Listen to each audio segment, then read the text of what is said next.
Hola oyentes de Radio Sefarad, como cada semana volvemos a encontrarnos con Pablo Dreisig desde Argentina para seguir poblando de libros de filosofía judía nuestro anaquel. ¿Qué tal, Pablo? Efectivamente, querido Jorge, vamos a colocar nuevamente un libro en nuestro anaquel de nuestra biblioteca imaginaria e infinita de libros de filosofía y pensamiento judío. Comienzo por el objeto, el libro, que en este caso es un libro para algunas cosas, vamos a referirnos inmediatamente, es muy particular. El libro lleva en su título una palabra también muy particular, que es picoros. Ahora vamos a detenernos en ese término, picoros. Como subtítulo, lo digo en español, los últimos ensayos de Salomón Maimón. Está escrito por el profesor investigador de la Xavier University, Timothy Quinn. Van a encontrar en la parte escrita de esta columna los datos precisados. Fue editado hace relativamente, es reciente, es del 2021. Está editado por Hebrew Union College Press y eh, decíamos que hay dos informaciones en el título de las cuales podemos tirar para comenzar esta reseña. La primera es el título, Apicoros. Apicoros refiere a un calificativo en general denostativo, derogativo, descalificativo en la tradición judía, apicoros, que quedó proveniendo de una antigua voz griega que tiene que ver con el pensamiento de Epicuro. Epicuro, el pensador que de alguna manera es inmediatamente identificado con las corrientes hedonistas, sensualistas de la filosofía griega, de modo que el apicoires o apicoros quedó en el repertorio de la terminología judía, sobre todo en la tradición de tipo teológica, religiosa. eh, Quedó como un término, decía, descalificativo, su identificación inmediata con el epicurismo, con el hedonismo, con el sensualismo, con la ponderación de los placeres, pero al mismo tiempo este rasgo negativo, este rasgo de impugnación, de rechazo, sintomático de la memoria judía acerca de un dato que proviene de la filosofía griega, lo cual no es común. No tenemos sí en la tradición judía muchos términos que no solo vienen de la tradición griega, sino que vienen de la tradición farsí, de la tradición persa. Hay palabras de diferentes orígenes, luego fueron incorporadas. Pero hay pocas palabras presentes en la tradición este, lógica y teopoética judía y escritural que refieran particularmente a una orientación concreta del pensamiento griego. En segundo lugar, este libro lleva por título Apicoros, lleva como subtítulo Los últimos ensayos de Salomón Maimón. Salomón Maimón el título ya está informando, hay una relación entre el Apicoros, entre este término y el pensamiento de Salomón Maimón. Salomón Maimón fue un pensador judeo-lituano-alemán, famoso, importante, ya, no diría famoso, pero con efectos que en los últimos años han comenzado a, este, se ha comenzado a tomar conciencia de los efectos del pensamiento de Salomón Maimón, un pensador, como decía, del siglo XVIII, contemporáneo de Kant. Su pensamiento estuvo estrechamente vinculado al pensamiento de Kant. Es muy interesante porque, por un lado,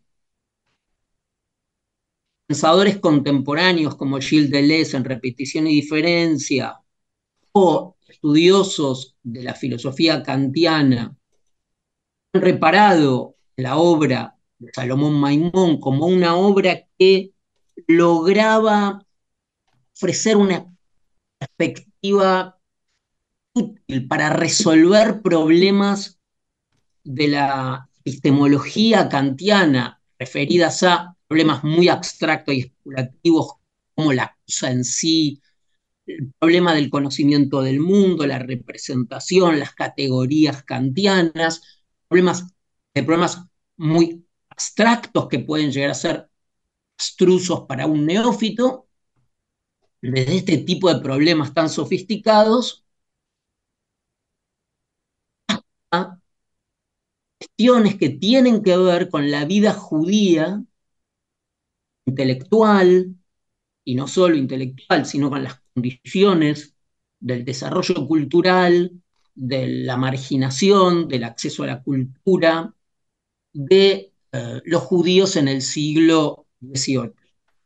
Porque efectivamente la vida de Salomón Maimón fue una vida muy particular, la que por suerte, por fortuna, tenemos testimonios por su autobiografía. Su autobiografía, la autobiografía de Salomón Maimón, está accesible, supuesto en alemán, pero ha sido traducida al inglés. O sea, podemos acceder hoy a su autobiografía, que es fascinante. Fascinante porque la, la historia original de Salomón Maimón es la de un judío, un joven judío, eh, educado en un shtetl de Lituania, con una educación, digamos así, tradicional,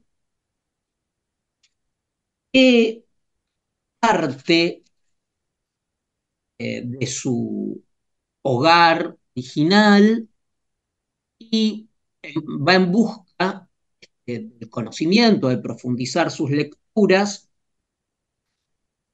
hacia lo que en esa época se ha visto como eh, el faro de la vida intelectual europea, que eran los círculos ilustrados de Berlín.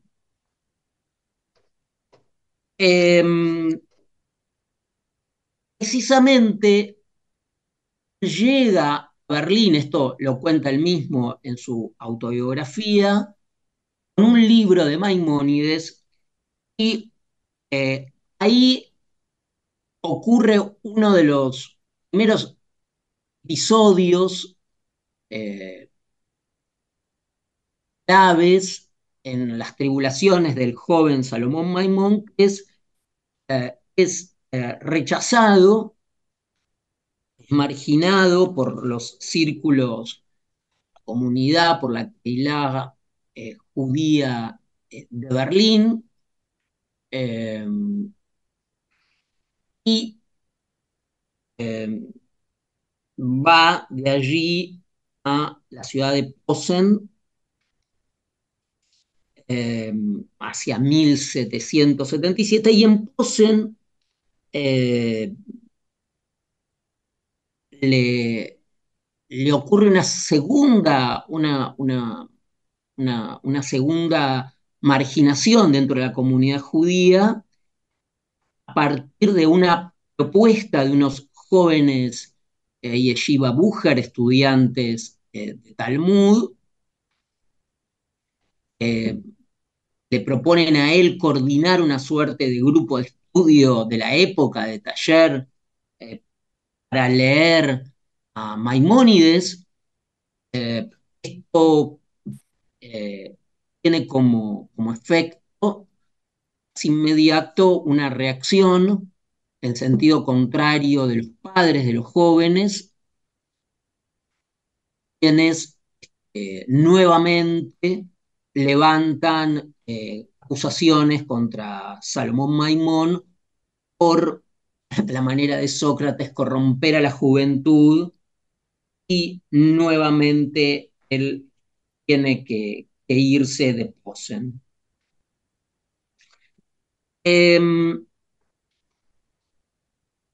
Es hacia esta época que él comienza las lecturas atentas de algunos filósofos importantes, Spinoza, Leibniz, y para muchos autores comienza a pergeniar la idea que él comienza a ver, ¿no? Como una persona formada, macerada en las lecturas más tradicionales, judías en su shtetl. Sin embargo, a partir de su propio background, a partir de sus lecturas judías tradicionales, al acercarse al pensamiento de Spinoza y sobre todo de Leibniz, empieza a ver ciertas afinidades, por ejemplo, el llamado acosmismo, entre esas concepciones de Spinoza y las lecturas de Leibniz. Comienza entonces a presentar algunas críticas a Kant, la filosofía de Kant, las filosofías de Reinhold. Es decir, entra en un frente de discusión, ¿no? Muy importante. Vamos a ver en qué va a terminar eso, pero lo que es acá fascinante es cómo este joven con pocos recursos, no me refiero a lo económico, sino incluso pocos recursos formativos a nivel filosófico, en esta conflagración, en este encuentro con la gran cultura ilustrada, con la ilustración alemana y con la filosofía, sin embargo, desarrolla de una manera autodidacta críticas y lecturas muy finas, sobre todo el sistema kantiano, descubriendo, digamos, puntos ciegos, eh, donde hace agua algunos aspectos de la doctrina kantiana y de Reinhold. Poco a poco también tiene un acercamiento bastante interesante en esta búsqueda, digamos, intelectual y de alguna manera espiritual. Salomón Maimón, digamos, no era su verdadero nombre, él se pone Salomón Maimón y lo de Maimón tiene que ver con Maimónides, por supuesto, su verdadero nombre era Shlomo Ben Yoshua, había nacido en el 1700, me parece, 53. Decía, en este viaje, largo viaje que hace de Lituania, el ducado de Lituania hasta Berlín, luego dijimos va a la ciudad de Posen, este viaje también en el camino, como la novela de Kerouac, hace una parada en la corte del Maguid de Mesrich, y allí toma contacto con el pensamiento hasídico, eso hacia sus 25 años, elogia la sensualidad, la ruptura con la respetabilidad moral que predicaban los hasídicos, su celebración de la alegría.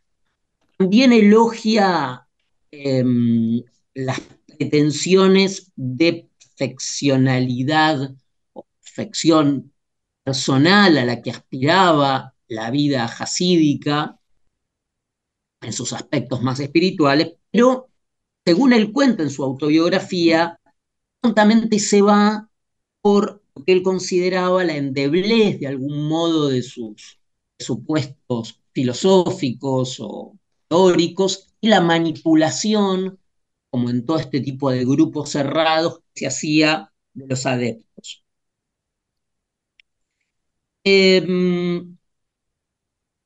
es interesante también, bueno, pasa por Hamburgo, pasa por Altona, toda la vida de Salomón Maimón tiene que ver con eh, el peregrinaje, con las tribulaciones, en busca de cierta sabiduría, perfeccionando su vida intelectual, buscando maestros, mecenas. Eh, y antes del periodo más importante, que fíjense que cada periodo importante intelectual queda inmediatamente asociado con una locación, ¿no?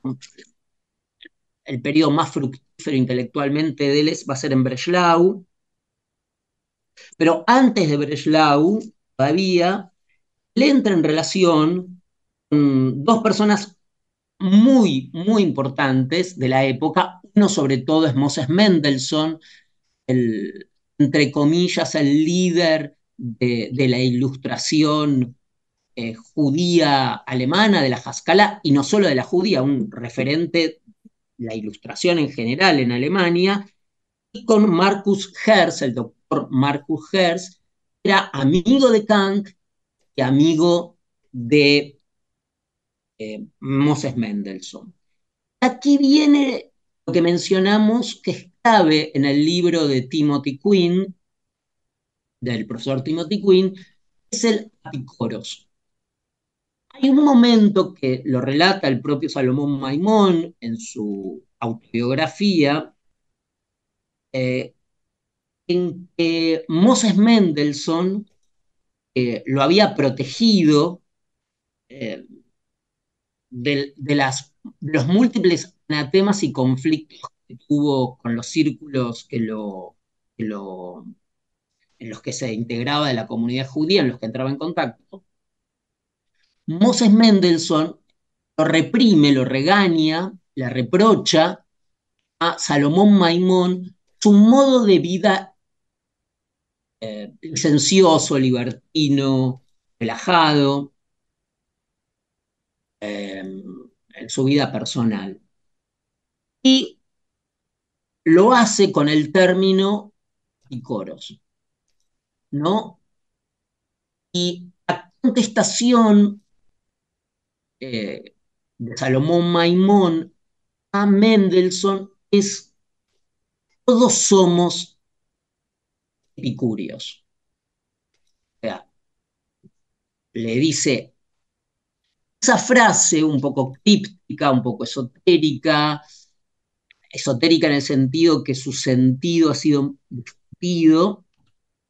¿A qué se refería? Y se refería a que efectivamente Moses Mendelssohn, todo movimiento ilustrado judío, la Haskalah, lo que luego va a derivar en la Reforma, etcétera, etcétera, era un movimiento en el fondo epicúreo. Si todos nosotros somos epicúreos, digamos, ¿cuál era el alcance de la inclusión de esa frase? ¿Cuál era? Y bueno, la frase, por supuesto, a partir de la propia filosofía de Salomón Maimón, de sus escritos, de su propio escepticismo cognitivo, su propio escepticismo crítico, de ahí se deriva ciertamente una moral que supone eh, una crítica sobre las normas, sobre la heteronomía de la ley, la imposición de una ley, Vale decir que la filosofía de Salomón Maimón, de alguna manera, como en la filosofía también de Uriel da Costa, importa la presencia de una preocupación del tema del placer, el tema del epicureísmo. La tradición judía conservaba ciertamente, negativamente, con el apicoires, con el apicoros, lo que conservaba, lo que conservaba. Es decir, ese momento de la reflexión judía filosófica acerca del placer, acerca del epicureísmo, eh, está profundamente ligado a los escritos últimos, Salomón Maimón de su última etapa y con el título del libro. El libro del profesor Timothy Quinn es al mismo tiempo una recopilación de estos últimos trabajos, eso es tan importante, de Salomón Maimón, en donde está reflejada la presencia de una cierta moral epicúrea y al mismo tiempo Salomón Maimón representa quizás hoy, a partir de las investigaciones, los trabajos recientes sobre su pensamiento, un pensador judío a la altura de Moses Mendelssohn o de Baruch Spinoza. Pues sin duda es una figura que debemos recorrer y que recomendamos desde esta sección. Y seguiremos con estas recomendaciones que nos vas a brindar en las próximas entregas. Muchas gracias, Pablo Dresig, y hasta la próxima. Gracias a ti, Jorge.